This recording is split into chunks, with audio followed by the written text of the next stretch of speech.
ಹೋದ್ಮೇಲೆ ಈ ದೇಹವು ಅಲ್ಲೇ ಹೋಗ್ಬೇಡ್ವೆ ಹೇಳಿ, ಮನಸ್ಸು ಹೋದ್ಮೇಲೆ ಈ ದೇಹವು ಅಲ್ಲೇ ಹೋಗ್ಬೇಡ್ವೆ ಹೇಳಿ. ಯಾಕೋ ಏನು ಅಪ್ರಮಣೀಯ ಕಾರ್ಯಕ್ರಮದಿಂದ ಕ್ಷಣಕ್ಕೆ ಯಾವ ಹೆಣ್ಣಿಗೆ ತಾನೇ ಸಂತೋಷ ಆಗುವುದಿಲ್ಲ.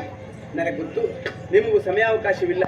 ಹೋಗೋಣವಂತೆ, ಯಾಗದ ವೈಭವವನ್ನು ನೋಡೋಣವಂತೆ, ನಾಳೆಯ ಹಿಂದೂರಿಗೆ ಬರೋಣವಂತೆ, ಹೋಗೋಣವಂತೆ. ನಾವು ಹೋಗ್ಲೇಬೇಕು, ನಾವು ಹೋಗ್ಲೇಬೇಕು. ನೋಡಿ ಪುರಗಲ ಪಂಕ್ತಿ ವರ್ಗತಿಗೆ ಪಂಕ್ತಿ ಒಳಿಗತಿ ಕೇಡು, ಪಂಕ್ತಿ ಒಳಿಗತಿ ಕೇಳು ಮದನಾಗಡರದಿ ಮಿಗೆ ಮೌನವನ್ನು ತಾಳ್ದುಕೊಳ್ಳಿರಲು ಮಾತನಾಡದೆ ಅತಿ ಮೌನವನ್ನು ತಾಳಿ ಕೊಳ್ಳಿರಲು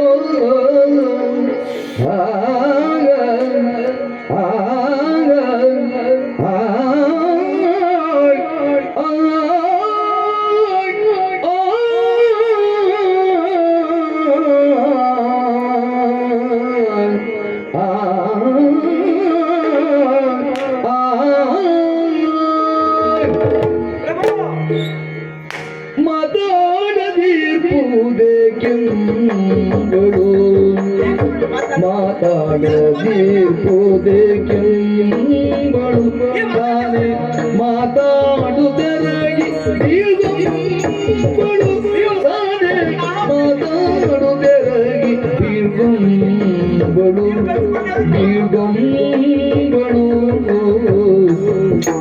ಕಾದಾರದಿ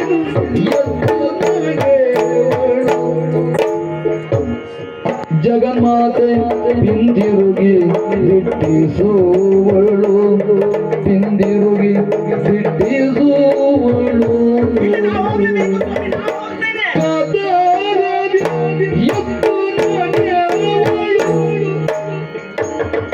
ಜಗನ್ಮಾತೆ ಹಿಂದಿರುಗಿ ದಿಟ್ಟಿಸುವಳು, ದಿಟ್ಟಿಸುವಳು.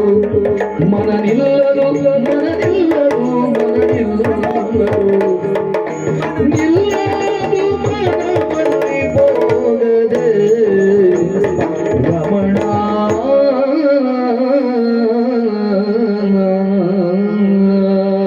ಯಾಕೆ ಸ್ವಾಮಿ ಮಾತನಾಡ್ತಾ ಇಲ್ಲ? ನಾನು ಒಂದು ಮಾತನಾಡಿದ್ರೆ 10 ರೀತಿಯಲ್ಲಿ ಉತ್ತರಿಸಿ ನನ್ನ ಬಾಯಿ ಮುಚ್ಚಿಸುವಂತಹ ನೀವು ಇವತ್ತು ನಾನು ಎಷ್ಟೇ ಕೇಂದ್ರಸಹಿತವಾಗಿ ಮಾತನಾಡ್ತಾ ಇಲ್ಲ. ನನಗೆ ಅರ್ಥ ಆಯ್ತು, ನಿಮಗೆ ನನ್ನನ್ನು ಕಳುಹಿಕೊಡುವುದಕ್ಕೆ ಮನಸ್ಸಿಲ್ಲ, ನಿಮಗೆ ಬರುವುದಕ್ಕೆ ಮನಸ್ಸಿಲ್ಲ, ನನ್ನನ್ನು ಕಳುಹಿಕೊಡುವುದಕ್ಕೂ ಮನಸ್ಸಿಲ್ಲ. ಹಾಗಿದ್ರೆ ನನಗೆ ಅಪ್ಪನ ಮನೆ ಯಾಕೋ ಏನು ವಿಷಯ ಕೇಳಿದ ಕ್ಷಣಕ್ಕೆ ಮನಸ್ಸು ಹುಚ್ಚು ಕುದುರೆಯ ಹಾಗೆ ಓಡ್ತಾ ಇದೆ. ಬುದ್ಧಿಯ ಕಡಿವಾಣವನ್ನು ಹಾಕುವಲ್ಲಿ ನಾನು ವಿಫಲರಾಗ್ತಾ ಇದ್ದೇನೆ. ಹೋಗ್ಲೇಬೇಕು ಸ್ವಾಮಿ, ನಾ ಹೋಗ್ತೇನೆ. ವಿಶೇಷವಾದಂತಹ ಯಾಗವನ್ನು ನೋಡ್ತೇನೆ, ನಾನೇ ಹಿಂದಿರುಗಿ ಬರ್ತೇನೆ. ನಾ ಹೋಗ್ಲೇಬೇಕು, ಹೋಗಿ ಅಲ್ಲಿ ವಿಶೇಷವಾದಂತಹ ಯಾಗವನ್ನು ನೋಡ್ಲೇಬೇಕು. ಹಾಗೆ ಹಿಂದಿರುಗಿ ನೋಡಿ, ಇವ್ರಿಗೆ ಸಿಟ್ಟು ಬಂದದ್ದು ಅಂತ ಮಾಡ್ಕೊಂಡೆ ನಾನು. ಸಿಟ್ಟು ಬಂದವ್ರು ಈ ಕಾಲ ಆಡಿಸ್ತಾರ, ನಾಟಕ ಮಾಡೋದು ನಟರಾಜ ಅಲ್ವಾ? ಹಾಗಿದ್ರೆ ನಾನು ನಟನೆ ಮಾಡ್ತೇನೆ ಈಗ. ಸ್ವಾಮಿ, ಆ ಸಂದರ್ಭ ಇದಲ್ಲ. ಯಾಕೋ ಏನು ಅಪ್ಪನ ಮನೆಗೆ ಹೋಗ್ಬೇಕು. ನಾನು ಇಲ್ಲಿಯವರೆಗೆ ನಿಮ್ಮಲ್ಲಿ ಇಂಥದ್ದೊಂದು ಬೇಡಿಕೆಯನ್ನು ಮುಂದಿಟ್ಟದ್ದುಂಟ? ನನಗೆ ಅದನ್ನು ತಂದು ಕೊಡಿ, ನನ್ನ ನಿಂತಲ್ಲಿ ಕರ್ಕೊಂಡು ಹೋಗಿ, ಯಾವುದನ್ನಾದ್ರೂ ಹೇಳಿದ್ದುಂಟ? ಅಪ್ಪನ ಮನೆಯ ಕಾರ್ಯಕ್ರಮ ಯಾವ ಹೆಣ್ಣಿಗೆ ತಾನೇ ಆಸೆ ಆಗ್ಲಿಕ್ಕಿಲ್ಲ ಹೇಳಿ? 15 ದಿವಸ ಮೊದಲೇ ಹೋಗ್ಬೇಕಾಗಿತ್ತು ನಾನು. ಇವತ್ತಾದ್ರೂ ಹೋಗಿ ನನ್ನವ್ರನ್ನೆಲ್ಲ ಕಂಡು ಮಾತನಾಡಿಸಿ ಬರ್ತೇವೆ ಸ್ವಾಮಿ. ನಿಮಗೂ ಬರ್ಲಿಕ್ಕೆ ಮನಸ್ಸಿಲ್ಲ ಅಂತಾದ್ರೆ ಗೌರಿ ನೀನಾದ್ರೂ ಹೋಗಿ ಬಾ ಅಂತ ಕಳುಹಿ ಕೊಡ್ಬಹುದಿತ್ತಲ್ಲ.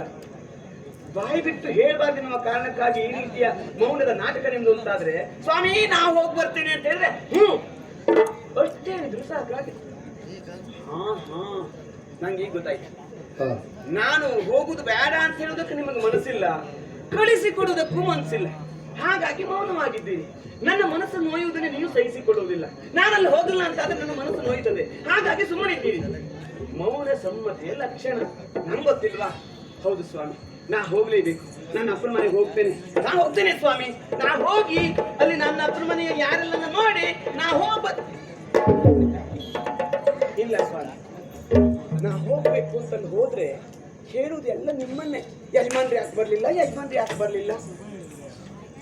ಅವ್ರಿಗೆ ಶಿಕ್ಷಣ ಬಂದಿದೆ, ಅವ್ರು ಬರ್ಲಿಲ್ಲ ಅಂತ ಹೇಳ್ತಾರೆ. ನಾನು ಹೋಗುದು ಹೋಗ್ತೇನೆ, ನಾನು ಹೋಗಿ ಅಪ್ಪನ ಇಲ್ಲ ಸ್ವಾಮಿ, ನಿಮ್ಮನ್ನು ಬಿಟ್ಟು ಹೋಗುವುದಕ್ಕೆ ನನಗೂ ಮನಸ್ಸಿಲ್ಲ. ಎನ್ನಾದ್ರೂ ನಿಮ್ಮನ್ನು ಅಗಲಿ ಇರುವುದೇ ನಾನು. ನಿಮಗಷ್ಟು ಮನಸ್ಸಿಲ್ಲ ಅಂತ ಆದ್ರೂ ನಾನು ಹೋಗುವುದಿಲ್ಲ. ನಂಗೆ ಗೊತ್ತುಂಟು, ನನ್ನ ಸತೀಮಣಿ ಯಾವ ಕಾಲಕ್ಕೂ ತಪ್ಪಿ ನಡೆಯುವುದಿಲ್ಲ ಅಂತ. ಹೇ ದೇವ್ರೇ, ಹೋಗುದಿಲ್ಲ ಅಂದ್ಯಲ್ಲ. ಈ ಗಂಡಸರ ಸ್ವಭಾವವೇ ಏನು? ಹೆಂಗಸರೆಲ್ಲಾದ್ರೂ ಹೊರಟು ಸಾಕು, ಹೋಗ್ ಬರ್ತಾನೆ. ಅವಳು ಹೋಗುದಿಲ್ವ, ಮಲ್ಲೇ ಇರ್ತಾಳ. ಯಾಕೆ ಯಾಕೆ ಅವರಿಗೆ ನಮ್ಮ ಬಗ್ಗೆ ಅಷ್ಟು ಪ್ರೀತಿ ವಾತ್ಸಲ್ಯ ಇಲ್ಲ ಅಂತಂದ್ರೆ ನಾವ್ ಯಾಕೆ ಇಡ್ಬೇಕು? ಯೋಚನೆ ಮಾಡುದು ಬೇಡ ಬಿಡಿ. ಈಗ ಆದ್ರೆ ಒಂದು ಆ ಬ್ರಾಹ್ಮಣರ ವಿಷಯ ಹೇಳಿದಲ್ಲಿಗೆ ನನಗೊತ್ತಿ ನೆನಪಾಗುದು, ಅಪ್ಪನ ಮನೆ ನೆನಪಾಗುದು. ನಿನ್ನ ಮನಸ್ಸು ಆ ಕಡೆ ಸಾಗ್ತಾ ಇದೆ. ಹೌದು, ಅದನ್ನು ನಿಯಂತ್ರಿಸುವುದಕ್ಕೆ ನಾವು ಒಂದು ಯಾಗ ಮಾಡೋಣ. ಅಯ್ಯೋ ಯಾಗ ಮಾಡುವುದ ನಾವು ಈ ದಿವಸ ಯಾಜಿಗಳಾಗೋಣ. ಯಾಜಿಗಳಾಗೋಣ. ನೀವು ಯಾಜಿಗಳಾಗಿ ಆಗಿದೆ, ಮತ್ತೆ ಯಾಗ ಮಾಡಿ ಯಾಜಿ ಆಗುದು ಬೇಡ. ಒಂದ್ ಕೆಲಸ ಮಾಡೋಣ, ನಂದಿಯನ್ನಾಡರಿ ಪ್ರಪಂಚ ಪರ್ಯಟನ ಮಾಡೋಣ. ಅಯ್ಯೋ ತಿರುಗಾಟ ಯಾವಾಗ ಮುಗಿತದೆ ಅಂತ ಆಗಿದೆ, ಹಾಗೆ ತಿರುಗಾಡುವುದೇ ಆಯ್ತು ನಮ್ದು. ಬೇಡ, ಒಂದು ಕತೆ ಹೇಳ್ತೇನೆ.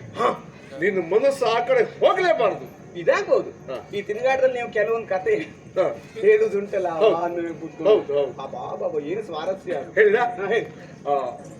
ಯೌವನ ಇರುವಾಗಲೇ ಹೆಂಡತಿಯನ್ನ ಕಳಕೊಂಡ ತಂದೆ, ಯೌವನಕ್ಕೆ ಬಂದ ಅವನ ಮಗ, ಇಬ್ಬರು ಕನ್ಯಾನ್ವೇಷಣೆಗೆ ಹೊರಟು. ಇಬ್ಬರಿಗೂ ಹೆಣ್ಣು ಬೇಕು.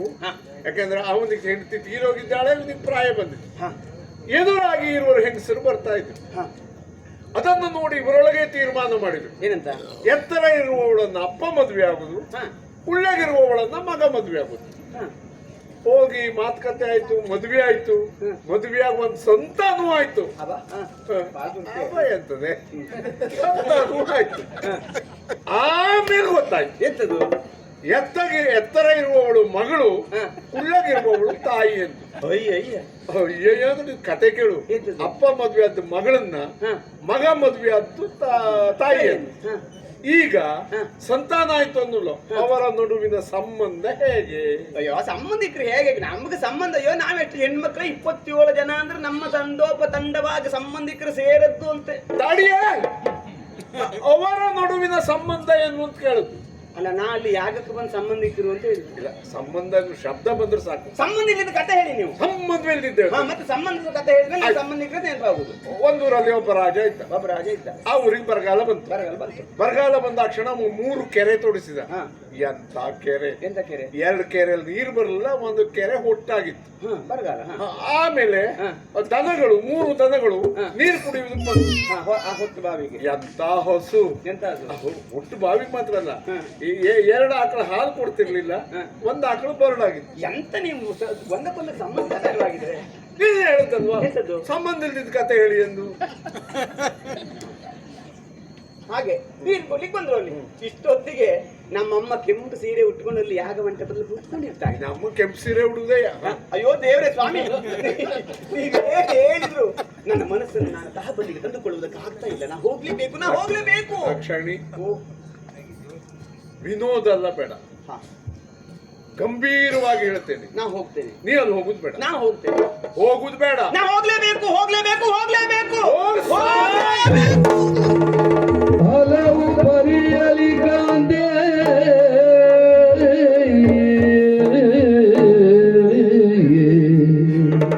ಹಲವು ಪರಿಯಲಿ ಕಾಂತಿ ನಿಜ ಕಾದಲಗೆ ಕರುಣವ ತೋರಿ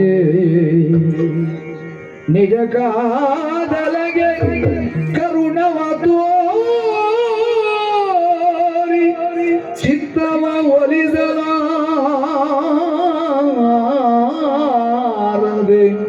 ಬಂಧು ದರುಶನ ಪಾರವಶ್ಯದಲ್ಲಿ ನಿಜ ಕಾದಲಗೆ ಕರುಣವ ತೋರಿ. ನಮ್ಮವ್ರನ್ನ ಎಷ್ಟು ಒತ್ತಾಯಿಸಿದ್ರೆ ಅವರ ಚಿತ್ತ ಬದಲಾಗುವುದಿಲ್ಲ, ಹಾಗೆ ನನ್ನ ಚಿತ್ತವು ಬದಲಾಗ್ತಾ ಇಲ್ಲ. ಚಿತ್ತವ ಒಲಿಸಲಾರದೆ ನಾ ಹೋಗ್ಲೇಬೇಕು. ನಮ್ಮವ್ರನ್ನೆಲ್ಲ ನಾನು ಬಂಧು ದರುಶನ ಪಾರವಶ್ಯದಲ್ಲಿ ನಮ್ಮವ್ರನ್ನ ಕಾಣ್ತೇನೆ. ಬಂಧು ದರುಶನ